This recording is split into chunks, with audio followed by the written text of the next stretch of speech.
Firearms friends, if you're gonna call something the ultimate sporting collector firearms auction, you better come correct. And I'm happy to say that our October 3rd through 5th Sporting Collector Firearms Auction does just that. We are calling it the ultimate sporting collector firearms auction because of the outstanding quality of items in that sale, some of which I have on the table in front of me. A lot of these are normally the quality of items that are going to be reserved for our premier firearms auctions, the world class, the best of the best firearms auctions in the world. Here we have some of those offerings sneaking into this October 3rd through 5th Sporting Collector Firearms Auction. Let's start with a bang. How about a Winchester 1866 engraved, presentation inscribed, and silver plated? Now, we've mentioned in previous videos, especially with our Colts, anytime you see a precious metal finish on a gun, it's time to perk up and pay attention. This is a period retailer silver finished. We are wondrously engraved, top, bottom, with some panel scenes with game and some blank, perhaps left for a later monogram for the recipient of this gun. This was, by the way, on its way to Argentina, and it's an extremely lengthy presentation inscription on the left side, and it translates as such: made for Colonel Leopold Nelson, Inspector General of the Forces of Santa Fe, Argentinian Republic, South America, by the Winchester Arms Company. So here we have a gun, pretty fancy done-up gun for that period. And you start to think it's being presented to a man in charge of the armed forces, and you start to realize maybe Colt wasn't the only one making presentations to people in positions of power in an attempt to get some contracts. Now, Colonel Nelson is a military man in Argentina of some note, starts off as a fighting man, continues ascending through the ranks, and holds some pretty important positions. Most notably in 1871, he's essentially becoming a chief of staff of the army, and he's able to make some pretty notable decisions at that point. He holds that for 3 years through 1874. This rifle happens to be manufactured in 1872. So exactly when he is in the office and able to make some decisions, but no decisions happen during that time. In fact, it's not until 1877, but Argentina does place an order for 12,000 Winchester 1866 carbines. And with presentations like this, it's easy to see why. Next on the table, dead center. How about a Colt pinch frame from the Charlie Marks collection? We have sold some pinch frames recently for exceptional prices. They are extremely, extremely collectible and desirable, and that still might be a gross understatement. We sold one December 2024 for about $294,000, and then one just this past May for $440,000. Colt pinch frames are extremely desirable. They are near the top of the Colt pyramid. Now, we've made a video on pinch frames before, so we don't need to go into the whole history, but if you haven't watched that whole video, the cliff note is, what is a pinch frame? The pinch frame is on the very, very earliest of Colt single action armies. You know, this iconic firearm, only the very earliest will have a pinch frame. That describes this rear sight. It pinches together a little bit forward. After that, it's moved to the very, very rear of this top strap. You only see them in the first 200 Colt single action armies. Less than 100 are thought to ever have been made, and of course a fraction of that survives today. These are hard use. You know, these first Colt single actions, they're being used for military contracts. As such, we do see some changes here. We go from cavalry to artillery models, so we have a 5.5-inch barrel. This did at one time have a period nickel finish. You don't see much of it here, but in these protected areas, you still can, like this top sight trough here, you can see that nickel finish, and you'll see that from time to time on revolvers as they leave U.S. service. There's a few that, you know, it almost indicates like, hey, this isn't a stolen U.S. military arm. This is now officially entering into the commercial market. Even a couple notches up here on top of the grip A fascinating arm, but even with that change, with the one-time nickel finish, a lot of features that you want to see on a Colt pinch frame. We still have our donut style ejector here. We still have matching serial numbers, frame, trigger guard, and butt serial number 105. Just an incredible spot. Oh, and interestingly, remember, the first single action armies are almost all being shipped for military contract. This one on our left side of the frame lacks that US marking. So not only a Colt pinch frame, not only with these matching parts, but also a civilian market Colt pinch frame. Just one of the gems that you're going to be able to find from Charlie Marks' collection in the Ultimate Sporting Collector Firearms Auction. And from one gem to the next, right? Let's go to a classic. A Colt 1851 Navy.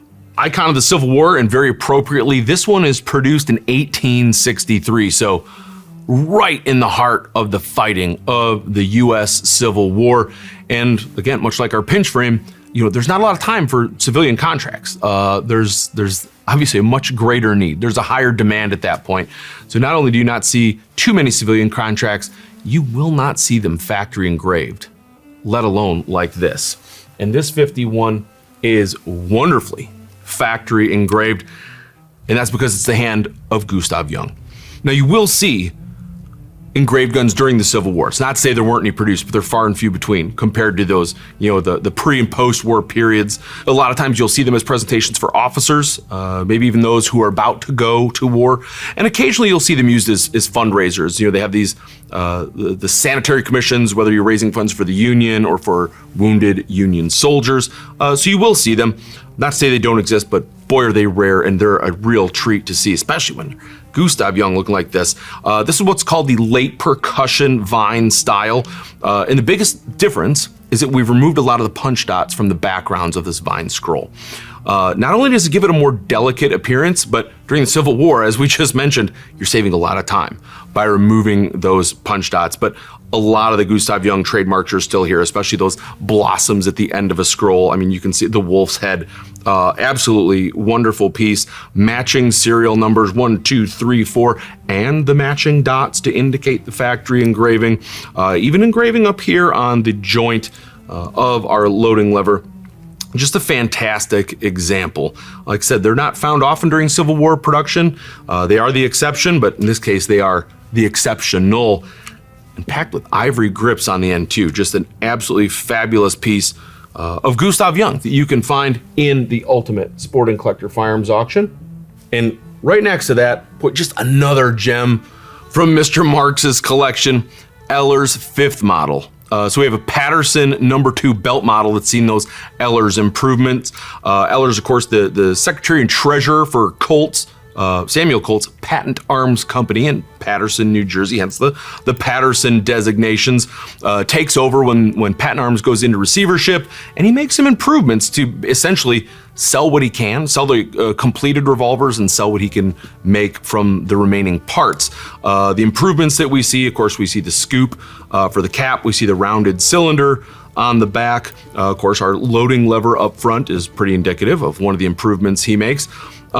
And as I'm looking at it here on the top barrel flat as well, we go from a barrel address that says Patent Arms Manufacturing Company to having the roll die strike off Manufacturing Company. So there's kind of a big gap in the barrel address, and that's exactly how it should be, where it just says Patent Arms in Paterson, New Jersey. So a fun little twist, and what an example. So of course you had the number 1 baby, the number 2 belt, which is the straight grip, and then you have the number 3 belt, which is the flare grip. There's about 2,950 Patterson handguns, like revolving handguns, all said and done. About 400 of them are number 2s. So you have a rare example, and looks really good. I love seeing this much finish and varnish on the grips. And also, if you're looking really close, besides the appropriate mark on the barrel address, which is so small, we get even smaller still on these cylinder markings. You have the Centaur scene. You still have all the vertical lines in between, and even that 4 horse-headed logo, Colt logo, that was very early, all seen very crisply on a Colt number 2 Patterson. Again, these are things that can go for over $200,000. We've even seen them go for over $250,000 for fine examples in our premier auctions. Here's just an excellent opportunity to pick up a number 2 Colt Patterson, and from a great collection like Mr. Marks's. Next, let's venture to the far end of the table, probably for one of the brightest guns that I was able to find for the sale.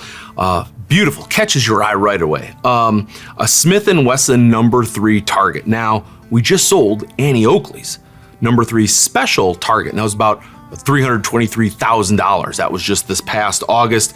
So here on a number 3 target, we see some of those same features, and we shouldn't be surprised. Most notably, that U-notch rear adjustable sight. It is for target.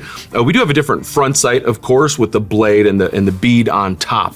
But of course, star of the show is this nickel finish, and that's because it's retailer applied. This ships in $18.99 to Hartley and Graham in New York, and just an abundance of that nickel finish still on here, complemented with the checkering on these hardwood grips, which is also very, very excellent. And of course, we see this New York style engraving. Not a surprise if we're going to Hartley and Graham in $18.99 and knowing who was engraving there and whose shops were in the area producing excellent work at that time.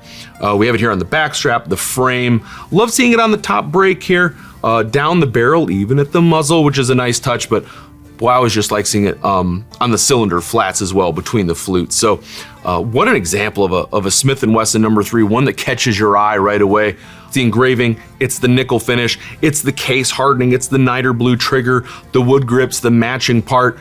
Like, there's a reason that this was the Smith & Wesson that was chosen for a video about premier quality guns in the ultimate sporting collector firearms auction. And now for something completely different. Getting away from our traditional, 19th century revolvers and lever guns, let's talk about some military arms, because the ultimate sporting collector auction, not just 19th century revolvers and lever actions. As we mentioned, sporting arms shotguns, sporting arms safari rifles, European military, and of course, American military. One I selected personally just because it's another one that catches your eye from the rack. Just a gorgeous looking Krag Jorgensen, model 1896. I didn't select it because it's going to be the most expensive gun in the sale. It's on this table for its condition. It's been Arsenal refurbished back in the day, and I'd say not a lot has happened to it since then. From the brass muzzle cap, again, beautifully blued, but I think it's the stock that attracted me to it in the first place. Absolutely gorgeous, and of course this almost unbelievably crisp cartouche on the wrist. Like, this is a fantastic looking Krag. Krags to me are just perennially underrated. It's one of the smoothest bolt actions of all military firearms. I will die on that hill. And here's just an absolutely fantastic example. Again, not gonna be one of the most expensive arms in the auction, but if you're looking for premier quality US military arms, you'd be hard pressed to find better examples than this Krag. And last but not least, boy, it's an M1911A1 with a neat story. So if you were to pick this one up off our shelves, you'd see a US government marked receiver and a commercial slide. You might think, it's just a mix of parts, right? It's a mix of parts. It's gonna be a cheap Colt, probably maybe even a shooter with this parkerized finish. It's gonna hold up pretty well. But let me tell you, there's more than meets the eye with this Colt, because in 1942, Colt found itself hard pressed to meet its production quotas for the US government. So what does it do? Well, we have all these government models. So it took existing government models and the parts, and it included them in its contract for the government's M1911A1s. Just over 6,500, I believe it's 6,575 of them. It's a very, very limited number that were these government models kind of hauled in to this government contract, perhaps appropriately. There were changes made to the military specifications. Most notably, the one that you can see the most is its government model serial number is crudely peened off. I mean, you would see markings around this and you'd think, if the commercial slide in the government part already wasn't kind of like it's a flag, it's not an original military Colt. When you see marks like that, you'd be, someone's messed with this gun. But ladies and gentlemen, I assure you, this is not. This is one of a very, very limited number within the appropriate serial number range that has the markings. It's got the appropriate government contract markings here and on the internals. Now, when you think in 1942 is when Colt has also stopped government model production. They don't start making them again until 1946, post-World War II.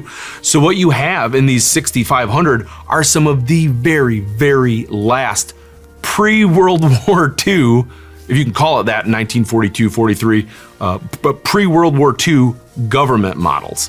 Boy, what a treat to have one in-house. One of like 6,500, and who knows how many are remaining, because these are obviously service weapons. But what a great symbol, right, of the American like industrial might, like pulling out all the stops to just increase military production and meet those quotas. Love this government model in the Sporting Collector firearms auction. And ladies and gentlemen, what? Just a taste of the feast of premier level quality guns that are going to be in this October 3rd through 5th Sporting Collector firearms auction. Come see us in Bedford, Texas, October 2nd. That's a full day preview.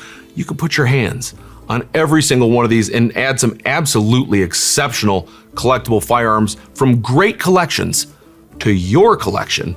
And frankly, at a price that's quite attractive. If we can't see you in Bedford, you can see, of course, more photos and full descriptions on rockislandauction.com. Hop over there, place some bids. We hope to see you in Texas. Until next time, keep your powder dry.